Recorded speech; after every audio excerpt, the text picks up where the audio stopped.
하나님을 잊으면이라는 제목으로 말씀 전하겠습니다. 무엇을 해야 하는지 잘 알면서도 불구하고 실천하지 못하는 그런 사람들이 많이 있습니다. 일어나야 하는데, 일해야 하는데 지금 내가 이러고 있을 때가 아닌데 라고 하면서도 정작 실천을 못하는 그런 사람들을 보면 이 답답한 그런 생각이 들지만 실제로는 우리 자신도 그러고 있는 경우가 많다는 것입니다. 이런 어리석은 모습들이 신앙생활에도 나타나는 것을 볼 수가 있습니다. 기도해야 하는데, 하나님을 더 붙잡아야 하는데 라고 말하면서도 실천하지 않는 그러한 신앙의 모습들입니다. 그렇다면 왜 사람은 이러한 모습들을 보이고 있을까요? 해야 할 일을 알면서도 움직이지 못하는 가장 그 대표적인 그 원인은 바로 그 마음 가운데 이 두려움이 있기 때문입니다. 두려움은 대부분 이 실체가 없는 어떤 대상을 향한 것인데, 어떤 막연한 이런 두려움들이 사람을 움직이지 못하게 하는 그런 경우를 볼 수가 있다는 것입니다. 실질적으로 사람이 걱정하는 그런 일이 일어날 확률은 거의 희박하다고 합니다. 그런데도 불구하고 많은 사람들이 일어나지 않은 그 일을 두고 걱정하고 근심하는 그런 일들을 볼 수가 있는데, 그 이유가 무엇이냐면 이 미래에 대한 그런 두려움 때문이다라고 말을 할 수가 있고, 그 두려움이 이 사람의 이 마음에 몰아치게 되면은 이 의욕을 상실하는 그런 일들이 일어나는 것을 볼 수가 있습니다. 특히 성도들에게 이 두려움이 일어나게 되면 어떻게 되겠습니까? 하나님을 잊어버리고 인간을 두려워하는 그런 일들이 나타나게 된다는 것입니다. 그 12절, 13절 말씀 같이 읽어볼까요? 시작. 이르시되 너희를 위로하는 자는 나 곧 나이니라. 너는 어떠한 자이기에 죽을 사람을 두려워하며 풀같이 될 사람의 아들을 두려워하느냐? 하늘을 펴고 땅의 기초를 정하고 너를 지은 자 여호와를 어찌하여 잊어버렸느냐? 너를 멸하려고 준비하는 저 학대자의 분노를 어찌하여 항상 종일 두려워하느냐? 학대자의 분노가 어디 있느냐? 학대자의 분노가 없는데도 불구하고 이 두려움 때문에 마치 학대자의 분노가 있는 것처럼 그러한 이 생각을 가지게 되면 하나님의 백성들에게 일어나는 증상이 무엇입니까? 그러니까 하나님을 잊어버리는 그러한 현상, 하나님을 잊어버리고 사람을 두려워하는 그런 현상이 나타나게 된다는 것입니다. 결국 인간을 두려워하는 이유가 무엇이냐? 바로 하나님을 잊어버렸기 때문이다라고 말을 할 수가 있다는 것이죠. 하나님을 믿고 하나님을 신실하게 의지하는 사람들은 어떠한 경우라도 두려워하지 않는다는 것입니다. 그 이유가 무엇입니까? 하나님께서 책임져 주시는데, 또 하나님의 계획 가운데서 이러한 일이 일어났는데, 우리 하나님은 좋으신 하나님이시기 때문에 비록 나에게 좋지 않은 일이 일어난다 할지라도 그러한 모든 일들을 합력해서 선을 이루실 거야 라는 그런 믿음이 있으면, 하나님을 경외하는, 하나님을 의지하는 그런 믿음이 있으면은 이 두려움은 없어지게 되는 것이죠. 그런데 하나님의 백성이 하나님을 의지하지 않고 사람을 의지하게 되면 결국은 어떻게 되느냐? 이 사람에 대한 이런 두려움, 즉 바울의 말을 빌린다면 내가 사람을 기쁘게 하랴 하나님을 기쁘게 하랴, 사람을 기쁘게 하면 나는 하나님의 종이 아니니라 라고 말한 것처럼, 사람을 두려워하게 되면 결국 어떻게 되는 것입니까? 하나님의 종이 아니라 사람의 이 노예가 된다는 것입니다. 하나님을 믿는다면 그는 학대하는 적의 손에서 자유함을 얻게 되고 하나님의 백성이라는 그런 칭호를 받게 될 것이다 라고 말씀하고 있다는 것이죠. 그러니까 우리들이 하나님을 진정으로 믿고 있다면 어떤 상황 가운데 있을지라도 거기에서 건져주시는 그런 하나님의 은혜를 경험하게 되고, 진정 하나님의 백성이구나, 저 사람은 하나님의 사람이구나 라는 그러한 말을 듣게 된다는 것입니다. 14절 말씀 같이 읽어볼까요? 시작. 결박된 포로가 속히 놓일 것이니 죽지도 아니할 것이요 구덩이로 내려가지도 아니할 것이며 그의 양식이 부족하지도 아니하리라. 뭐라고 하나님께서 말씀하십니까? 하나님을 의지하는 그런 삶을 살아가는 자에게 하나님께 주신 은혜가 있는데 죽지도 아니한다. 물론 육신적인 죽음은 있죠. 그렇지만 영원히 사는 것이죠. 영원한 생명이 하나님의 자녀들에게 주어지기 때문입니다. 그리고 무엇이 부족하지도 않다? 양식이 부족하지도 않다. 이게 무슨 말입니까? 공중에 나는 새도 하나님께서 다 먹이시거늘 하물며 너희일까 보냐? 뭐라고 말씀하셨습니까? 믿음이 적은 자들아. 그러니까 믿음이 없으니 하나님을 의지하지 않으니까 거기에 양식이 부족하는 그런 이런 삶의 어려움이 있는 것이지, 하나님을 신실히 의지하는 그런 삶을 살게 되면 죽지도 아니한다. 당연하죠. 영원한 생명이 주어졌기 때문에 구덩이에 내려가지도 아니한다. 왜? 하나님께서 사망의 엄침한 골짜기 가운데 있을지라도 함께 하시기 때문에 양식이 부족하지도 아니하리라. 하늘에서 만나려 주신 하나님께서 우리의 필요한 것들을 주시지 않겠습니까? 당연히 주신다는 것이죠. 16절 말씀 같이 읽어보겠습니다. 시작. 내가 내 말을 내 입에 두고 내 손그늘로 너를 덮었나니 이는 내가 하늘을 펴며 땅의 기초를 정하며 시온에게 이르기를 너는 그의 백성이라 말하기 위함이라. 하나님을 신실히 의지하는 자에게 하나님께서 뭐라고 말씀하십니까? 너는 내 백성이다. 너는 내 자녀야. 라는 그러한 소리를 듣게 된다는 것입니다.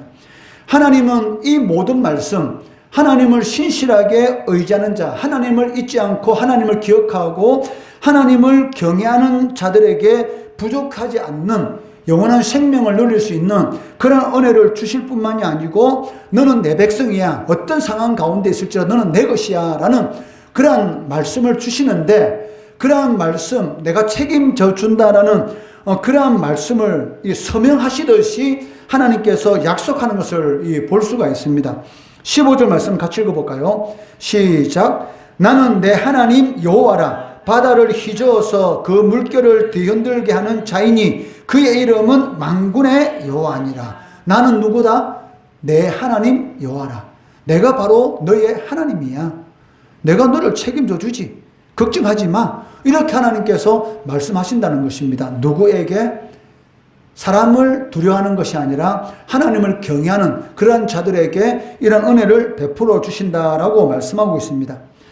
9절 말씀해 보시면 예루살렘 이 거민들은 하나님께 뭐라고 말합니까? 여호와의 팔이여 깨소서 깨소서라고 기도하고 있습니다. 하나님, 우리가 지금 이렇게 어려운 일을 겪고 있는데 하나님 주무시면 되겠습니까? 깨셔서 우리를 일어난 환난 가운데서 건져 주세요라고 예루살렘 주민들이 하나님께 기도하는 것을 볼 수가 있습니다. 그런데 오늘 이 말씀 보니까 하나님께서 오히려 예루살렘에게 뭐라고 말하고 있습니까? 깰지어다 깰지어다 라고 말씀하고 있다는 것입니다. 17절 말씀 같이 읽어볼게요. 시작.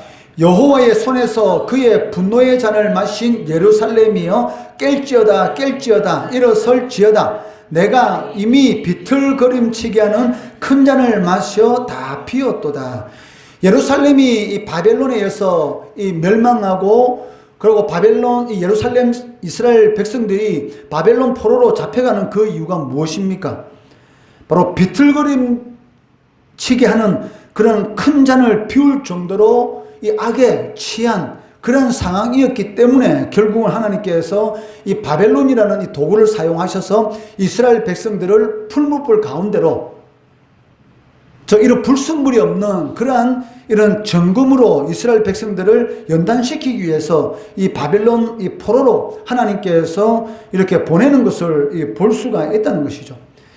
하나님께서 예루살렘에게 말씀하십니다. 깰지어다 깰지어다. 이게 무슨 말입니까? 정신 차려라. 왜? 하나님께서 이미 복을 준비해 놓으셨는데 너희들 왜 복 받을 짓은 안 하고 죽을 짓만 골라서 하느냐 이 말이죠.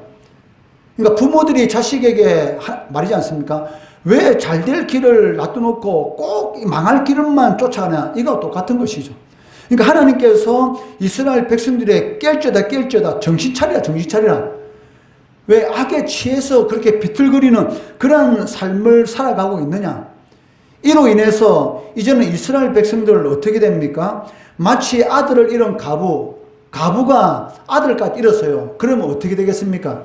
남편이 없는 것만 하더라도 서러운데 이 자신이 소망인 이 아들을 보고 그러한 이런 어려운 그런 환경 가운데서도 이 과부가 힘을 내고 살아갔는데 그 아들마저 잃었습니다. 이제는 과부는 어떻게 되겠습니까?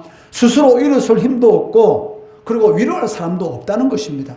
그래도 아들이 있을 때는 엄마가 힘들어서 울 때 그래도 아들이 옆에서 위로가 되어주고 힘이 되어주었는데 이제는 마치 이 이스라엘 백성들이 아들을 잃은 과부처럼 이제는 아무것도 할 수 없는 그런 상황 가운데 떨어졌다는 것입니다. 18절 말씀 같이 읽어보겠습니다. 시작. 내가 낳은 모든 아들 중에 너를 인도할 자가 없고 내가 양육한 모든 아들 중에 그 손으로 너를 이끌 자도 없도다. 한마디로 이 과부가 마지막 소망인 아들을 잃은 것처럼 이스라엘 백성들에게서 아무 소망이 없는 죄로 인해서 비틀거림으로 인해서 결국은 아무도 도와줄 수 없는 그런 상황 가운데 떨어졌다는 것이죠. 하나님께서도 도와줄 수 없는 그런 상황이 되었다는 것입니다. 왜? 하나님께서 이스라엘 백성들 이제는 이렇게 놔두면 안 되겠다 라고 하나님께서 이미 바벨론을 도구로 사용하시려고 작정하였기 때문에 더 이상 이스라엘 백성들을 이런 위기 가운데서 건져줄 자는 없다는 것이죠. 우리도 마찬가지지 않습니까? 우리가 계속 반복해서 하나님의 말씀에 어긋난 그런 삶을 살아가다 보면 결국 어떻게 되겠습니까? 마치 이 아들을 잃은 과부처럼 이제는 더 이상 세상 살아갈 그런 소망까지 잃어버리는 그런 상황까지 떨어질 수 있다는 것이죠. 분명히 택한 백성인데도 불구하고 믿음의 삶을 살지 않았기 때문에 마치 택함받지 못한 그러한 이 삶을 살아갈 수밖에 없다라고 말을 할 수가 있습니다. 이러한 상황 가운데 스스로는 아무것도 할 수 없는 그런 상황 가운데서 이스라엘 백성들이 할 수 있는 것은 무엇입니까? 바로 하나님의 도움만이 그들에게 있어서 해결책이 된다는 것입니다. 예루살렘이 하나님의 이 분노의 잔을 마실 수밖에 없는 그러한 이유가 무엇이겠습니까? 그것은 바로 자신들이 이 악에, 이 죄악에 빠져서 취한 그런 삶을 살아갔기 때문입니다. 그리고 결국은 하나님께서 이 진노의 잔을 이스라엘 백성들에게 내리셨다라고 말을 할 수가 있습니다. 21절, 22절 말씀 같이 읽어볼게요. 시작. 그러므로 너 공고하며 포도주가 아니라도 취한 자여 이 말을 들으라. 내 주 여호와 그의 백성의 억울함을 풀어주시는 내 하나님이 이같이 말씀하시래. 보다 내가 비틀거림치게 하는 자 곧 나의 분노의 큰 잔을 내 손에서 거두어서 내가 다시는 마시지 못하게 하고. 이게 무슨 말입니까? 하나님께서 진노의 잔을 거둘 때만이 회복이 된다는 것입니다. 하나님의 백성들이 하나님의 말씀을 벗어난 믿음의 길이 아닌 이런 악한 길을 행하게 되면 하나님의 진노로 인해서 이런 환난과 이런 고통의 삶을 살아갈 수밖에 없는 것이죠. 그러한 가운데서 그러한 이 환난 가운데서 이 건져 줄 수 있는 분은 누구십니까? 사람이 과연 하나님의 진노의 장 가운데서 건질 수가 있겠습니까? 그것은 불가능한 것이죠. 오직 하나님만이 이 하나님께서 던지신 그 진노의 잔에서 건지실 수 있다는 것입니다. 23절 말씀 같이 읽어볼게요. 시작. 그 잔을 너를 괴롭게 하던 자들의 손에 두리라. 그들은 일찍이 내게 이르기를 엎드리라 우리가 넘어가리라 하던 자들이라. 너를 넘어가려는 그들에게 내가 내 허리를 땅과 같게 길거리와 같게 하였느니라 하시니라. 허리가 땅과 같이 된다. 이게 무슨 말입니까? 쉽게 말하면 죽는다 이 말이죠. 허리가 땅에 대이는 것, 죽음이죠. 쓰러지는 것입니다. 즉 바로 이스라엘 백성들을 괴롭게 하던 그들 누굽니까? 이 바벨론 제국이잖아요. 이 바벨론 제국에 하나님께서 진노의 잔을 던지겠다는 것이죠. 왜? 하나님의 도구로 이 바벨론이 쓰임 받았지만 하나님께서 허락하신 범위를 넘어서 악을 행하였기 때문에 결국은 하나님께서 하나님의 백성들이 행한 그 악에 대해서 갚으시는 것이죠. 그리고 하나님께서 예언하신 대로 결국 이 바벨론이 엎드러지게 되는데 바로 이 페르시아 제국에 의해서 멸망하게 되는 것을 볼 수가 있습니다. 우리가 하나님 앞에 나아가야 함을 잘 알면서도 불구하고 하나님 앞에 나아가지 못하고 믿음의 삶을 살지 못하고 하나님의 말씀에 불순종하는 그런 삶을 살아가는 이유가 무엇입니까? 두려움입니다. 하나님의 말씀대로 살면은 이 망할 것 같은 두려움, 바로 사단이 주는 생각이죠. 하나님이 주는 것은 두려움이 아니고 평안이다. 이렇게 말씀했습니다. 그러면 나에게 일어나는 두려움은 누가 주는 것입니까? 사탄이 주는 것이지 하나님은 절대로 하나님의 백성들에게 이 두려움을 주시는 분이 아니시라는 것입니다. 그런데 이런 두려움이 우리의 마음속에 일어난다는 것은 결국은 무엇 때문입니까?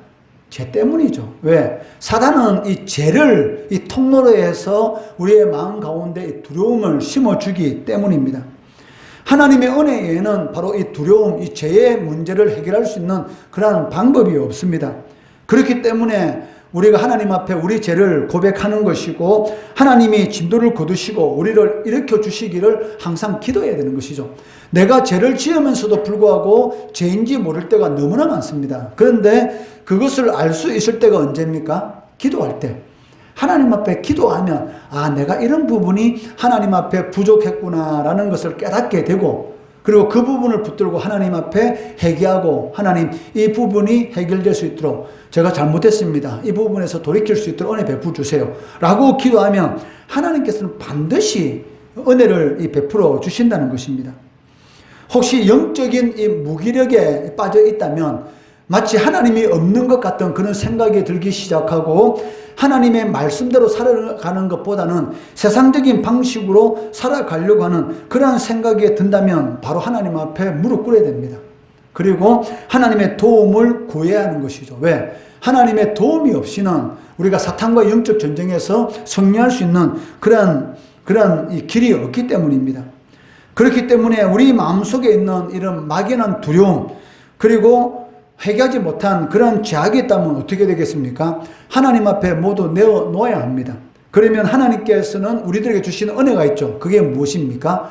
하나님을 망각하는 은혜가 아니라 하나님을 기억하는 은혜.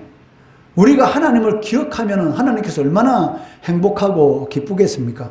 그리고 그를 통해서 하나님의 자녀들에게 풍성한 그런 은혜를 베풀어 주신다는 것이죠.